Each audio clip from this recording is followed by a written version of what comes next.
Le règlement DSA pour Digital Service Act du 19 octobre 2022 avec le règlement sur les marchés numériques, le DMA, sont ces jours-ci complètement applicables et on peut dire que la communication autour, que ce soit du côté de l'Europe et surtout des plateformes numériques américaines et chinoises, est particulièrement discrète. Les obligations prévues doivent entrer en effet en application le 17 février 2024 avec une exception de taille. Les très grandes plateformes en ligne et les très grands moteurs de recherche sont concernés dès ce 25 août 2023. Pour être concret, quels sont les objectifs du règlement DSA ?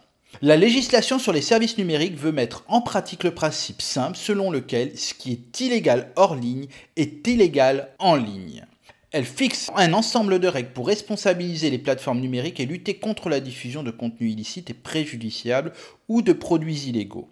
Les attaques racistes et antisémites, les images pédopornographiques, la désinformation, la vente de drogue ou de contrefaçon. Sont notamment concernés les fournisseurs d'accès à Internet, les services de cloud comme ceux de Google ou de Microsoft, les places de marché qu'on connaît comme Amazon ou Alibaba, les boutiques d'applications, donc l'App Store d'Apple ou le Play Store de Google, les réseaux sociaux que je nommerai pas, vous les connaissez tous, les plateformes de partage de contenu comme YouTube, les plateformes de voyage d'hébergement comme Booking ou Airbnb et en plus donc des moteurs de recherche. Qui va changer pour ces sociétés concrètement ? Le DSA prévoit de nombreuses mesures. Tous les acteurs en ligne vont devoir désigner un point de contact unique ou s'ils sont établis hors de l'UE, un représentant légal et coopérer avec les autorités nationales en cas d'injonction. Ces plateformes en ligne devront proposer aux internautes un outil leur permettant de signaler facilement les contenus illicites. Une fois le signalement effectué, elles devront très rapidement retirer ou bloquer l'accès au contenu illégal. Dans ce cas, elles devront coopérer avec des signaleurs de confiance. Ce statut sera attribué dans chaque pays à des entités ou organisations en raison de leurs expertises et leurs